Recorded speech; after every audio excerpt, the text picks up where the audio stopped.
Vectors ఇచ్చి వాటి యొక్క మ్యాగ్నిట్యూడ్ని ఫైండ్ అవుట్ చేయమంటే ఎలా? Welcome to our channel. First క్వశ్చన్స్లో భాగంగా ఇప్పుడు మనం క్వశ్చన్ని చూద్దాం రండి.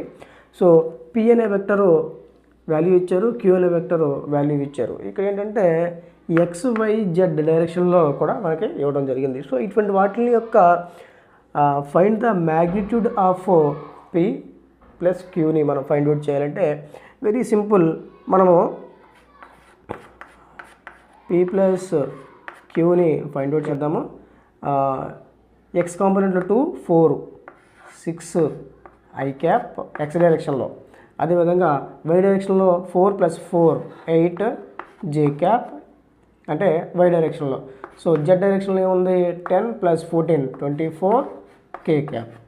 సో మనకి ఇప్పుడు మ్యాగ్నిట్యూడ్ కావాలి కాబట్టి మ్యాగ్నిట్యూడ్ ఆఫ్ 2 వెక్టార్స్ సింపుల్గా ఏం చేద్దామంటే స్క్వేర్ రూట్ ఆఫ్ వీటికి స్క్వేర్ చేద్దాం, సరిపోతుంది. 6 square 8 square plus 24 square.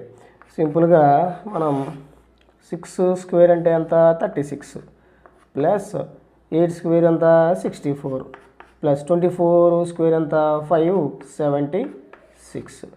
So వీటిని కలిపితే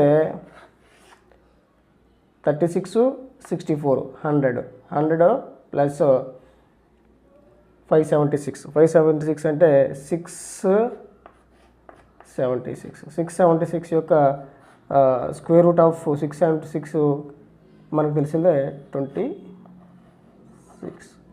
సో ఈ విధంగా మనం మ్యాగ్నిట్యూడ్ ఆఫ్ 2 వెక్టర్స్ మనం ఫైండ్ అవుట్ చేయాలంటే ఈ విధంగా చేయవచ్చు. Okay, thank you.